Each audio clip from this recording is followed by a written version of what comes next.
नमस्कार दोस्तों, मैं हूं आपका दोस्त के बी। तो आज के इस वीडियो में हम रेलवे ग्रुप डी के टोटल 75 शिफ्ट में जो भी हमारे कार्बन और उसके कंपाउंड से जुड़े हुए प्रश्न पूछे जा चुके हैं उन सारे प्रश्नों को हम लोग डिस्कस करेंगे। तो रेलवे ग्रुप डी की परीक्षा के पॉइंट ऑफ व्यू से अगर हम लोग बात करें तो इस टॉपिक से लगभग आपके हर शिफ्ट में 1 से 2 प्रश्न जरूर पूछा गया है और बहुत सारे प्रश्न ऐसे हैं जो कि बार बार रिपीट हुए हैं। तो जिनका भी आने वाले शिफ्ट में एग्ज़ाम बचा हुआ है वह लोग इस वीडियो को पूरा ध्यान से ज़रूर देखें और वीडियो को लाइक करने के साथ अपने सभी दोस्तों के साथ में शेयर जरूर करिएगा। ग्रुप डी के टोटल 75 शिफ्ट की जो ई बुक है उसकी लिंक भी आपको नीचे डिस्क्रिप्शन में मिल जाएगी। तो अगर आप लोग इस ई बुक को डाउनलोड करना चाहते हैं तो डिस्क्रिप्शन में दिए गए लिंक से आप इसको डाउनलोड कर सकते हैं। बाकी अगर आप लोग फ्री पीडीएफ डाउनलोड करना चाहते हैं तो उसके लिए आप लोग kvguruji.in के ऊपर विजिट कर सकते हैं। तो चलिए अब इस वीडियो की हम शुरुआत करते हैं। पहला प्रश्न पूछा गया कि कार्बन में कुल कितने इलेक्ट्रॉन कोष मौजूद होते हैं। तो अगर हम लोग कार्बन की बात करते हैं तो इसमें आपको टोटल 2 इलेक्ट्रॉन कोष देखने को मिलेंगे। आपको पता होना चाहिए कि कार्बन का परमाणु क्रमांक 6 होता है, इलेक्ट्रॉनिक विन्यास 2,4 होता है। तो पहले कोष में आपको 2 इलेक्ट्रॉन और दूसरे कोष में आपको 4 इलेक्ट्रॉन देखने को मिलेंगे। अगला प्रश्न पूछा गया कि कार्बन परमाणु C4+ आयन और C4- आयन क्यों नहीं बनाता है। तो जैसा कि आप लोग यहाँ से इलेक्ट्रॉनिक विन्यास देख सकते हैं कि अगर कार्बन को यहाँ पर C4+ बनाना है तो उसके लिए इसको अपने आखिरी कोष के चारों इलेक्ट्रॉन को निकालना होगा। वहीं पर अगर कार्बन को C4- बनाना है तो उसके लिए इसके आखिरी कोष में 4 इलेक्ट्रॉनों की ज़रूरत होगी। तो ये आपको ज़रूर ध्यान रखना है कि इतने ज़्यादा इलेक्ट्रॉनों को निकालने या फिर इतने ज़्यादा इलेक्ट्रॉनों को ग्रहण करने के लिए कार्बन जो है वो इस प्रकार के आयन नहीं बनाता है। और आपको ध्यान रखना है कि मुख्य रूप से जो कार्बन है ये अपने इलेक्ट्रॉन को अन्य परमाणुओं के साथ में शेयर करता है और यह आपके सहसंयोजक बंध को बनाता है। अगला प्रश्न पूछा गया कि कार्बन आसानी से यौगिक क्यों बनाते हैं। तो आपको ध्यान रखना है 2 प्रॉपर्टी होती है जिसके कारण कार्बन आसानी से यौगिक बनाते हैं। एक तो होती है टेट्रावैलेंसी, जैसा कि मैंने आपको बताया कि ये अपने 4 इलेक्ट्रॉन को शेयर कर सकते हैं। दूसरा होता है कैटिनेशन की प्रॉपर्टी। तो बस आपको यहाँ पर ये ध्यान रखना है कि कार्बन एक तो टेट्रावैलेंसी शो करता है, दूसरा इसके पास में श्रृंखलन का गुण होता है और इसीलिए आपको कार्बन के बहुत सारे यौगिक देखने को मिलेंगे। अगला प्रश्न पूछा गया कि सही कथन को आपको चुनना था। पहले स्टेटमेंट में कहा गया था कि कार्बन के अधिकांश यौगिक विद्युत के कुचालक होते हैं। दूसरे स्टेटमेंट में कहा गया था कि कार्बन के यौगिकों का जो क्वथनांक और गलनांक है ये कम होता है। तो ध्यान रखिएगा यहाँ पर दोनों स्टेटमेंट आपके सही हो जाएंगे। अगर हम लोग कार्बन के कंपाउंड की बात करते हैं तो जैसा मैंने आपको बताया कि ये सहसंयोजक बंध बनाते हैं और इनमें कोई मुक्त इलेक्ट्रॉन नहीं होता है, इसीलिए ये आपके विद्युत के कुचालक होते हैं और इनका जो क्वथनांक और गलनांक है वो भी आपका यहाँ पर कम होता है। अगला प्रश्न पूछा गया कि पहला फ्लोरीन यौगिक कौन सा है। तो आपको पता होना चाहिए कि जो हमारा C60 है जिसे हम लोग बकमिस्टर फ्लोरीन भी कहते हैं, जिसकी संरचना एक फुटबॉल के समान होती है, ये आपका पहला फ्लोरीन यौगिक है। अगला प्रश्न पूछा गया कि कार्बन के संबंध में कौन सा कथन गलत है। तो आपको इस प्रकार से ऑप्शन दिया गया था कि कार्बन में श्रृंखला बनाने का गुण होता है, कार्बन में अपरूपता का गुण होता है, इसमें धात्विक गुण होता है, संयोजकता का गुण होता है। तो आपको पता होना चाहिए कि जो हमारा कार्बन है इसमें ना तो आपके धातु का गुण होता है ना तो अधातु का गुण होता है और इसीलिए यह आपका एक उपधातु है।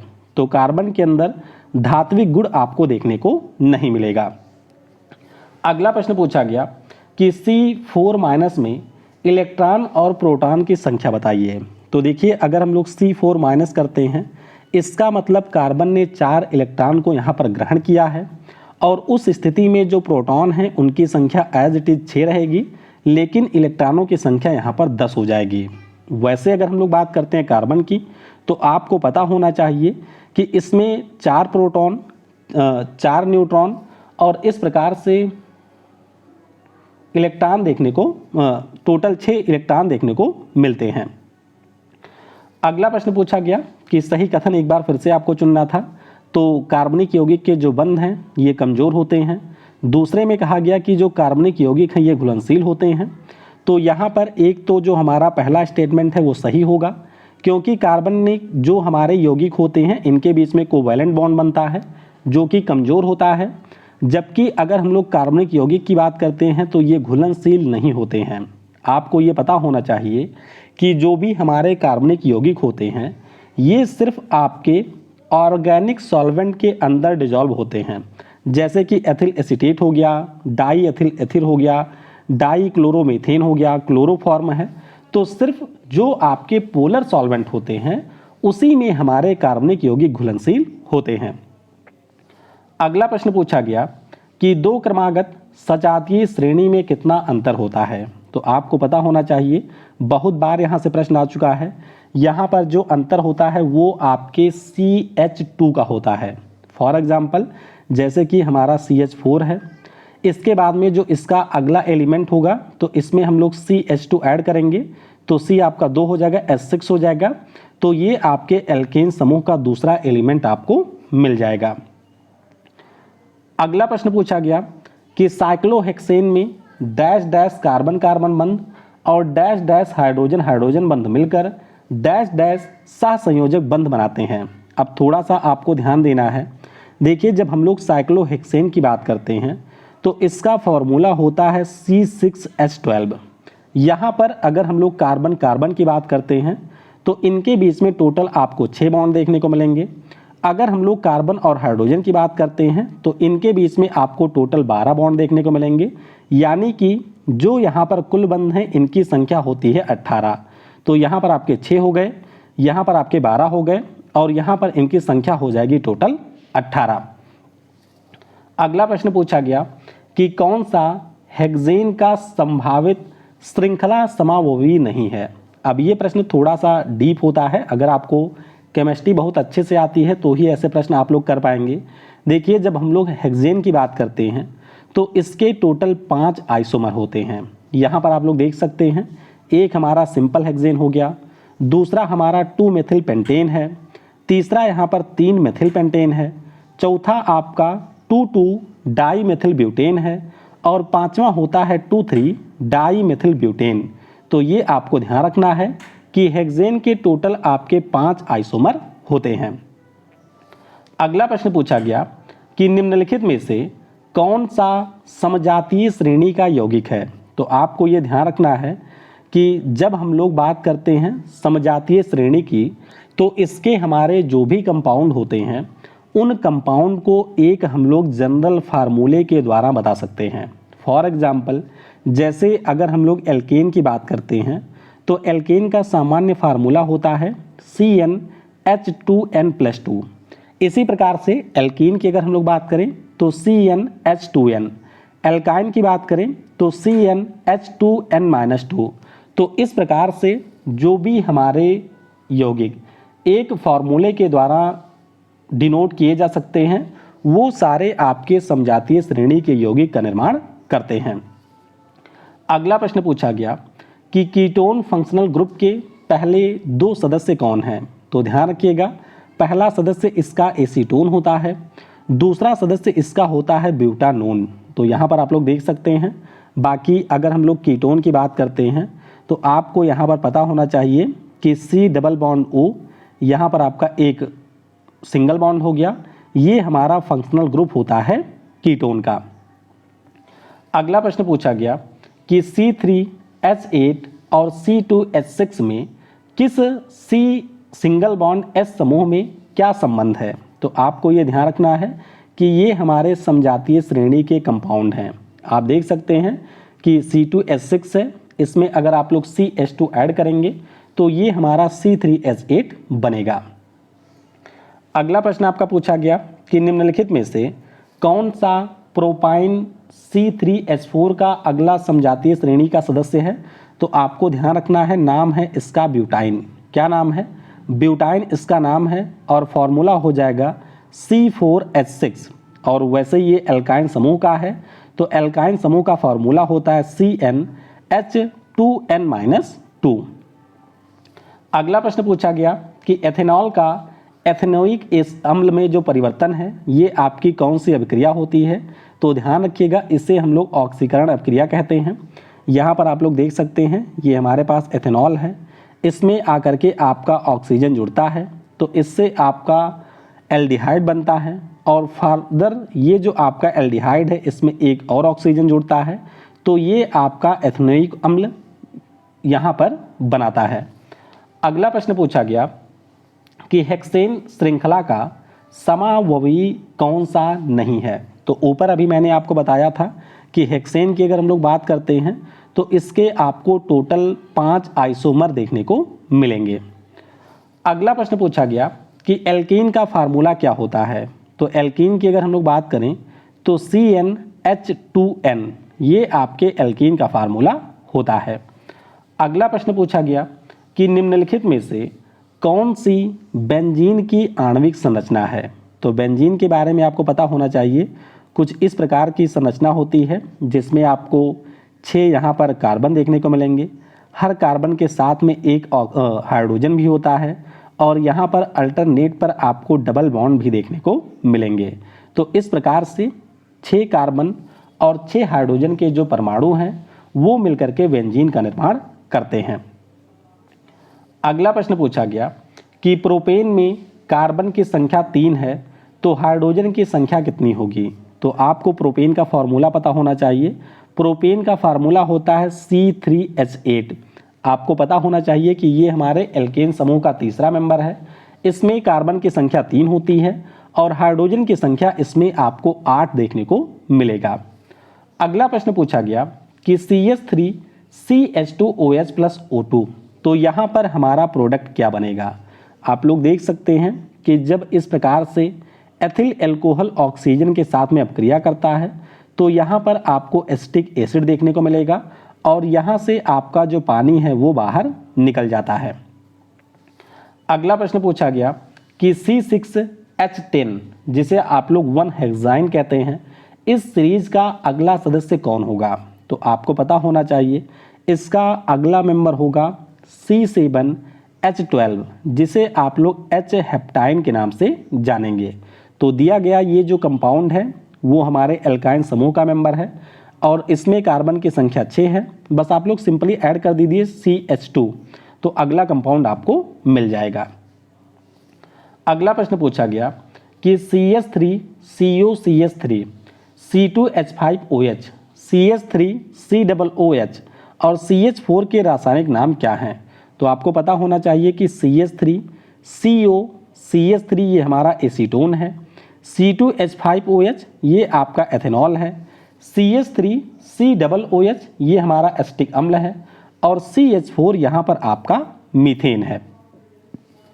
अगला प्रश्न पूछा गया कि निम्नलिखित में से कौन सा ब्यूटेन का समावयवी है? तो फिर आपको पता होना चाहिए, अगर हम लोग ब्यूटेन की बात करते हैं तो इसका फार्मूला होता है C4H10 और इसके आपको 2 आइसोमर देखने को मिलेंगे।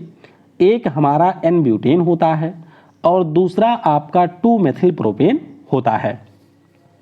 अगला प्रश्न पूछा गया किसी समजातीय श्रेणी में हाइड्रोजन की परमाणु संख्या में कितना अंतर होता है? तो ये भी आपको पता होगा, यहाँ पर टोटल 2 का अंतर होता है, ऊपर भी हम लोग कई बार कर चुके हैं और ये आपका अलग होता है CH2 से।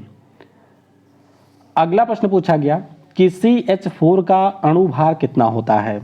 तो CH4 की अगर हम लोग बात करते हैं तो आपको ये पता होना चाहिए कि इसमें एक कार्बन होता है जिसका परमाणु द्रव्यमान 12 होता है। इसमें आपको हाइड्रोजन देखने को मिलेगा जिसमें से एक का परमाणु भार 1 होता है। टोटल आप लोग मल्टीप्लाई करेंगे तो इसका जो अणुभार है वो आपको 16 ग्राम पर मोल देखने को मिलेगा। अगला प्रश्न पूछा गया कि C3H8 किसका रासायनिक फार्मूला है? तो सिंपल सा प्रश्न है, ये आपके एल्केन फैमिली का तीसरा मेंबर है और इसका फार्मूला हो जाएगा CnH2n+2। अगला प्रश्न पूछा गया कि बेंजीन के अणु में सिग्मा और पाई बॉन्ड की संख्या कितनी होती है। तो बेंजीन यहाँ पर आप लोग देख सकते हैं, देखिए जो भी हमारे सिंगल बॉन्ड होते हैं वो सारे आपके सिग्मा बॉन्ड होते हैं। जहाँ पर आपका डबल बॉन्ड होता है उसमें एक सिग्मा एक पाई बॉन्ड होता है। तो जैसा कि आप लोग इस फिगर में देख रहे हैं कि डबल बॉन्ड की संख्या टोटल यहाँ पर आपके 3 ही है, यानी कि पाई बॉन्ड की संख्या टोटल 3 हो जाएगी। और अगर हम लोग सिंगल बॉन्ड की बात करते हैं तो इनकी संख्या हो जाएगी टोटल 12। यानी कि अगर आपसे पूछा जाए टोटल सिग्मा और पाई बॉन्ड कितने हैं तो इनकी संख्या 15 होगी, जिसमें से आपके 12 सिग्मा बॉन्ड हैं और 3 यहाँ पर आपको पाई बॉन्ड देखने को मिलेंगे। अगला प्रश्न पूछा गया कि बेंजीन अणु में कितने द्विबंध होते हैं। तो ऊपर भी मैं आपको बता चुका हूं कि इसमें आपको अल्टरनेट द्विबंध देखने को मिलेंगे, यानी कि टोटल 3 इसमें आपको द्विबंध देखने को मिलेंगे। अगला प्रश्न पूछा गया कि कौन सा एल्काइन समूह से पहला सदस्य है। तो एल्काइन समूह का जो पहला सदस्य होता है इसका नाम है एसिटिलीन। क्या नाम है? एसिटिलीन इसका नाम है। और फार्मूला मैं आपको बता ही चुका हूं कि CnH2n-2 ये आपके एल्काइन समूह का फार्मूला है। अगला प्रश्न पूछा गया कि निम्नलिखित में से कौन सा साइक्लोहेक्सेन का फार्मूला है। तो ध्यान रखिएगा C6H12 ये आपके साइक्लोहेक्सेन का फार्मूला है। यहाँ पर आप लोग देख सकते हैं ये आपके साइक्लोहेक्सेन का स्ट्रक्चर है। यहाँ पर आपको टोटल 6 कार्बन देखने को मिलेंगे और हर कार्बन के साथ में आपको 2 हाइड्रोजन देखने को मिलेगा। साइक्लोहेक्सेन में थोड़ा सा अंतर होता है, इसमें आपको जो हाइड्रोजन है उनकी संख्या टोटल 10 देखने को मिलेगी और इसमें एक जगह पर कार्बन और कार्बन के बीच में आपको डबल बॉन्ड देखने को मिलेगा। अगला प्रश्न पूछा गया कि मीथेन के दहन पर कितने जल के अणु निकलते हैं। तो ध्यान रखिएगा जब आपके मीथेन का दहन होता है तो वहाँ पर आपके 2 जल के अणु निकलते हैं। ये आप लोग रिएक्शन देख सकते हैं, ये हमारा मीथेन है। दहन आपके ऑक्सीजन की उपस्थिति में होता है तो कार्बन डाइऑक्साइड गैस निकलती है और यहाँ पर आपको 2 अणु जल के देखने को मिलेंगे। अगला प्रश्न पूछा गया कि खमीर के किण्वन से कौन सा उत्पाद बनता है। तो अगर हम लोग खमीर की बात करते हैं तो इसके किण्वन से एक तो आपका एथिल एल्कोहल बनता है और यहाँ से कार्बन डाइऑक्साइड गैस निकल जाती है बाहर। ये देख सकते हैं ये आपका ग्लूकोज है, इसका यहाँ पर किण्वन हो रहा है और इसके परिणाम स्वरूप एथिल एल्कोहल और यहाँ पर कार्बन डाइऑक्साइड का निर्माण होता है। अगला प्रश्न पूछा गया कि कार्बन डाइऑक्साइड में कार्बन के साथ एक ऑक्सीजन परमाणु कितने इलेक्ट्रॉनों की साझेदारी करता है। तो ये प्रश्न थोड़ा सा घुमा करके पूछा गया है। ये आपका होता है कार्बन डाइऑक्साइड। यहाँ पर आपको पता होना चाहिए कि कार्बन के पास टोटल 4 होते हैं, ऑक्सीजन के पास में यहाँ पर 2 होते हैं। तो 2 वाला यहाँ पर 2 के साथ शेयर कर लेता है और बाकी का 2 यहाँ पर 2 के साथ शेयर करता है। तो अगर हम लोग एक ऑक्सीजन परमाणु की बात करते हैं तो ये टोटल 2 इलेक्ट्रॉन की साझेदारी यहाँ पर करता है। अगला प्रश्न पूछा गया कि निम्नलिखित में से किसमें कार्बन के 3 परमाणु हैं। तो यहाँ पर ऑप्शन में दिया क्या गया था, देखिए पायरुविक अम्ल दिया गया था C3H4O3, बेंजोइक अम्ल था C7H6O2, उसके बाद में ग्लूकोज था C6H12O6 और फिर आपका एथेनॉल था C2H5OH। तो पायरुविक अम्ल की अगर हम लोग बात करते हैं इसमें आपको कार्बन के 3 परमाणु देखने को मिलेंगे। अगला प्रश्न पूछा गया कि कीटोन का फंक्शनल ग्रुप क्या होता है। तो अगर हम लोग कीटोन की बात करते हैं तो आपको पता होना चाहिए इसका फंक्शनल ग्रुप COO होता है और इसका जो जनरल फार्मूला है उसमें आपको दोनों साइड में 2 एल्किल ग्रुप देखने को मिलेंगे और कार्बन डबल बॉन्ड के साथ में O के साथ में जुड़ा होता है। अगला प्रश्न पूछा गया कि साइक्लोपेंटेन में कितने सिग्मा और पाई बंध होते हैं। देखिए अगर आपको स्ट्रक्चर पता है तो आप लोग बहुत आसानी से बता सकते हैं। साइक्लोपेंटेन की अगर हम लोग बात करते हैं तो इसमें आपको टोटल सिंगल बॉन्ड ही देखने को मिलेंगे और जहां पर केवल एकल बंध है वहां पर आपको सिर्फ सिग्मा बॉन्ड ही देखने को मिलता है। तो टोटल यहां पर आपको 15 बंध देखने को मिलेंगे। आपको ध्यान रखना है कि 5 सिग्मा बंध आपको कार्बन कार्बन के बीच में और 10 सिग्मा बंध आपको कार्बन और हाइड्रोजन के बीच में देखने को मिलेगा। अगला प्रश्न पूछा गया कि ब्यूटेन और पेंटेन के कितने आइसोमर होते हैं। तो देखिए ब्यूटेन की अगर हम लोग बात करते हैं, ऊपर मैंने आपको बता ही दिया था कि इसके 2 आइसोमर होते हैं। पेंटेन की अगर हम लोग बात करते हैं तो इसके टोटल 3 आइसोमर आपको देखने को मिलेंगे। अगला प्रश्न पूछा गया कि 5 कार्बन परमाणु वाले एल्केन को क्या कहा जाता है। तो 5 कार्बन परमाणु वाला जो एल्केन है उसे हम लोग कहते हैं पेंटेन और इसका फार्मूला होता है C5H12। अगला प्रश्न पूछा गया कि किसी पक्षी के मृत्यु के लिए जिम्मेदार डाइक्लोफेनेक दवा, जो कि एक हमारा ऑर्गेनिक कंपाउंड है, इसके प्रयोग को भारत ने प्रतिबंधित कर दिया है। तो ध्यान रखिएगा, इससे आपके गिद्ध की मृत्यु होती थी और इसीलिए भारत सरकार के द्वारा इसको प्रतिबंधित किया गया है।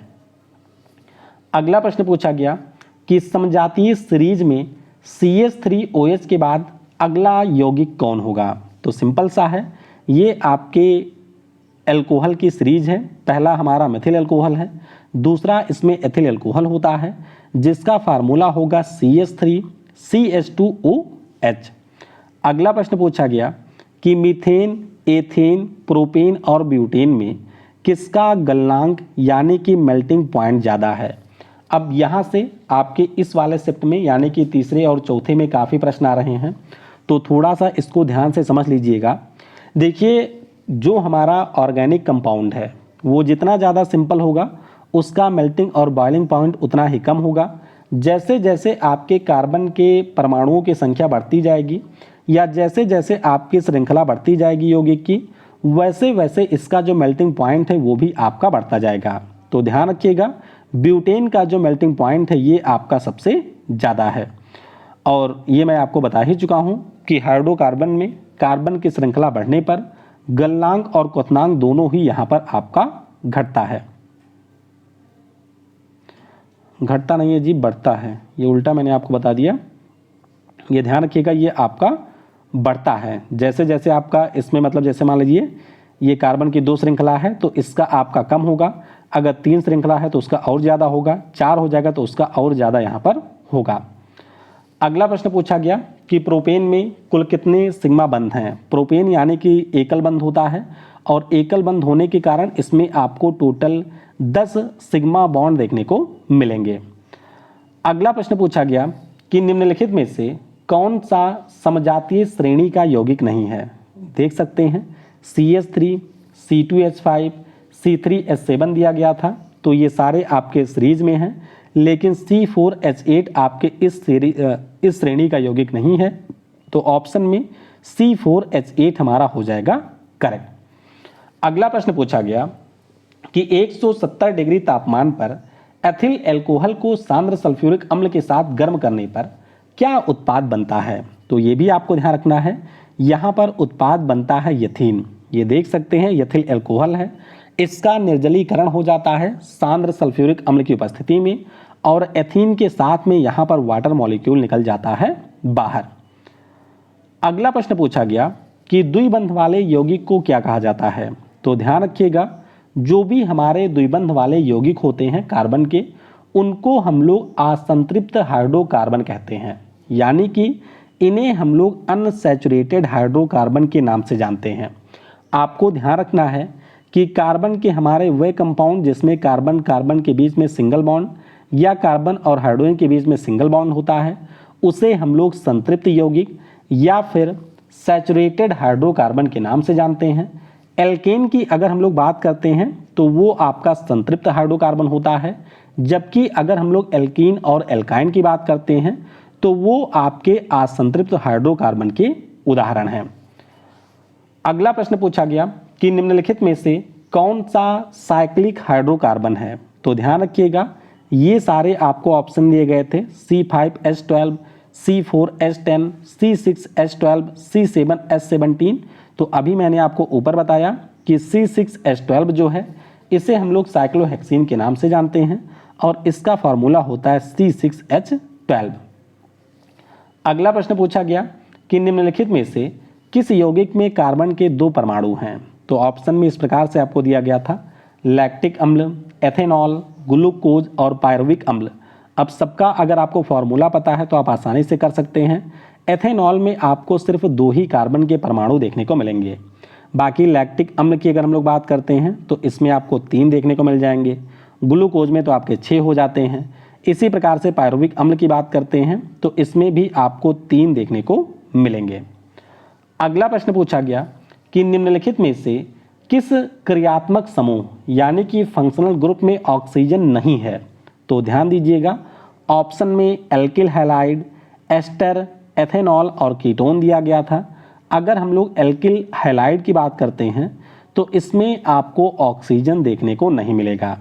एल्किल हैलाइड की अगर हम लोग बात करते हैं तो इसमें ऐसे होता है CH3, इसमें आपका एक जुड़ा होता है Cl या फिर Br हो गया या फिर आपका क्लोरीन हो गया। तो इस प्रकार से एल्किल हैलाइड में आपको ऑक्सीजन देखने को नहीं मिलेगा। बाकी एस्टर की बात करें, एथेनॉल की बात करें, मतलब एल्कोहल की बात करें, कीटोन की बात करें, इन सभी में आपको ऑक्सीजन देखने को मिलेगा।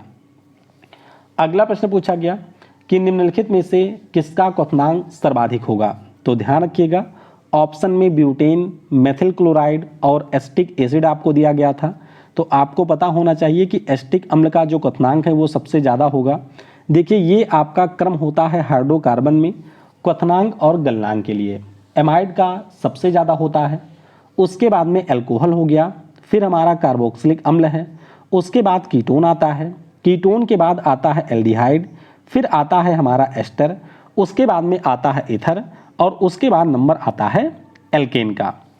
अगला प्रश्न पूछा गया कि लैक्टिक अम्ल में कार्बन के कितने परमाणु होते हैं? तो लैक्टिक अम्ल का अगर आपको फॉर्मूला पता है कि CH3CHCOOH इसका फॉर्मूला होता है, तो इसमें आपको 3 कार्बन के परमाणु देखने को मिलेंगे। अगला प्रश्न पूछा गया कि निम्नलिखित में से कौन सा समजातीय श्रेणी का यौगिक नहीं है? तो ध्यान रखेंगे आप लोग, C2H4, C4H8, C5H11, C6H12 ये ऑप्शन में दिया गया था। तो यहाँ पर जो C5H11 है वो हमारे समजातीय श्रेणी का मेंबर नहीं है। कार्बन किस समूह का सदस्य है? तो सिंपल सा प्रश्न है, आपको पता होना चाहिए कि पीरियोडिक टेबल में जो हमारा 14वां ग्रुप है उसमें आपको कार्बन और उसके साथी एलिमेंट देखने को मिलेंगे, जैसे कि सिलिकॉन, जर्मेनियम, टिन, लेड और आपका हो गया फ्लोरोवियम। ये सारे हमारे कार्बन फैमिली के सदस्य हैं। अगला प्रश्न पूछा गया कि कार्बन के साथ द्विबंध कौन बनाता है? ऑक्सीजन, ब्रोमीन और क्लोरीन आपको ऑप्शन में दिया गया था। तो ब्रोमीन और क्लोरीन ये आपके एक एक इलेक्ट्रॉन शेयर करते हैं, जबकि अगर हम लोग ऑक्सीजन की बात करते हैं तो इसके साथ कार्बन यहाँ पर डबल बॉन्ड बनाता है। अगला प्रश्न पूछा गया कि एथेनॉल की K2Cr2O7 के साथ अपक्रिया से कौन सा उत्पाद बनेगा? तो यहाँ पर बनता है एथेनोइक अम्ल। ये देख सकते हैं, कुछ इस प्रकार की अपक्रिया होती है K2Cr2O7 की उपस्थिति में। तो यहाँ पर पहले हमारा एल्डिहाइड बनता है और फाइनली इसमें एथेनोइक अम्ल का निर्माण होता है। अगला प्रश्न पूछा गया कि एल्केन के समजातीय श्रृंखला में कौन सा गुण नहीं होता है? तो ध्यान रखिएगा, ऑप्शन में आपको दिया गया था कि विलेयता घटती है, गलनांक बढ़ता है, दहन होता है, क्वथनांक बढ़ता है। तो मैंने आपको बताया क्वथनांक बढ़ेगा ही, गलनांक बढ़ेगा ही, दहन होता ही है, लेकिन विलेयता घटती है, ये बिल्कुल गलत स्टेटमेंट है। मैंने आपको बताया ही था कि जो भी हमारे हाइड्रोकार्बन होते हैं वो आपके पानी में घुलनशील नहीं होते हैं, ये केवल नॉन पोलर सॉल्वेंट में घुलनशील होते हैं। अगला प्रश्न पूछा गया कि एल्कोहल ग्रुप के समजातीय सीरीज के लिए फार्मूला क्या होता है? तो एल्कोहल ग्रुप की अगर हम लोग बात करते हैं तो CnH2n+1 और यहाँ पर आप लोग जोड़ देंगे OH, तो ये हमारे एल्कोहल समूह के लिए समजातीय सीरीज का फार्मूला होता है। अगला प्रश्न पूछा गया कि प्रोपेनोइक अम्ल में कौन सा कार्यात्मक समूह है? तो ध्यान रखिएगा, इसमें आपको ओइक कार्यात्मक समूह देखने को मिलेगा और ओइक इसका सफिक्स होता है, यानी कि जो आप लोग बाद में जोड़ते हैं, और इसमें आपको COOH ये फंक्शनल ग्रुप देखने को मिलेगा। अगला प्रश्न पूछा गया कि पेंटेनॉल, ब्यूटेनॉल और प्रोपेनॉल में किसका क्वथनांक ज़्यादा होगा? जिसमें कार्बन की ज़्यादा संख्या होगी उसका ज़्यादा हो जाएगा। तो यहाँ पर उत्तर होगा हमारा पेंटेनॉल। अगला प्रश्न पूछा गया कि निम्नलिखित में से किस क्रियात्मक समूह में एक से अधिक ऑक्सीजन होता है? तो एल्डिहाइड, कीटोन, कार्बोक्सिलिक अम्ल और एल्कोहल दिया गया था। तो आपको पता होना चाहिए कि जो कार्बोक्सिलिक अम्ल है इसमें आपको एक से ज़्यादा देखने को मिलेगा। एल्डिहाइड की बात करें तो CHO इसका फंक्शनल ग्रुप होता है। कीटोन में आपको C डबल बॉन्ड O देखने को मिलेगा। कार्बोक्सिलिक अम्ल में आपको COOH मिलेगा और एल्कोहल में सिर्फ आपका OH फंक्शनल ग्रुप होता है। अगला प्रश्न पूछा गया कि C3H4 किसका उदाहरण है? तो ये हमारे एल्काइन समूह का दूसरा मेंबर है। तो ये आपके एल्काइन समूह का एक यौगिक है। अगला प्रश्न पूछा गया कि निम्नलिखित में से किसका निम्नलिखित कंपाउंड को क्वथनांक के आधार पर बढ़ते क्रम में आपको सजाना था। तो एसिटिक अम्ल दिया गया था, मीथेन था, हमारा एथेनॉल था। तो आपको पता होना चाहिए मीथेन सबसे कम होगा, एसिटिक अम्ल उसके बाद और एल्कोहल का सबसे ज़्यादा होगा। ये क्रम मैं आपको बता चुका हूँ, तो ये क्रम आपको जरूर आगे के लिए ध्यान रखना है। अगला प्रश्न पूछा गया कि पेंटेनल का क्रियात्मक समूह क्या है? तो पेंटेनल ये हमारे एल्डिहाइड फैमिली का एक मेंबर है और इसमें आपको CHO फंक्शनल ग्रुप देखने को मिलेगा। बाकी फार्मूले की अगर हम लोग बात करते हैं तो CH3 CH2 का होल थ्राइड CHO आपके पेंटेनल का फार्मूला होता है। अगला प्रश्न पूछा गया कि निम्नलिखित में से कौन सा कथन एल्केन के बारे में सही है? तो सारे स्टेटमेंट नहीं मिल पाए थे, हालांकि कुछ बेसिक चीज़ें आपको एल्केन के बारे में ध्यान रखनी है। जैसे कि एल्केन हमारा संतृप्त हाइड्रोकार्बन होता है, इसमें आपको कार्बन कार्बन के बीच में एकल बंध देखने को मिलेगा। इसका सामान्य फार्मूला CnH2n+2 होता है और यहाँ पर जो मीथेन है वो इस श्रेणी का पहला मेंबर होता है। अगला प्रश्न पूछा गया कि निम्नलिखित में से कौन सा कार्बन की श्रृंखला चारों तरफ से घिरा हुआ रहता है? तो आपको पता होना चाहिए कि जो हमारा साइक्लोप्रोपेन होता है वो आपके चारों तरफ से घिरा हुआ होता है। तो आप कह सकते हैं कि जो हमारे साइक्लिक हाइड्रोकार्बन होते हैं वो आपके चारों तरफ से कार्बन की श्रृंखलाओं में घिरे होते हैं। तो इस प्रकार से जो भी हमारे कार्बन, उसके कंपाउंड और हमारे ऑर्गेनिक केमिस्ट्री से प्रश्न पूछे गए थे, उन सारे प्रश्नों को हमने डिस्कस कर लिया है। कल से मेरी कोशिश रहेगी कि आपको डेली 2 वीडियो मिला करें। तो कल के लिए आपके पास में अगर कोई टॉपिक सजेशन में है तो आप नीचे कमेंट में बता सकते हैं। Thanks for watching. जय हिंद, जय भारत।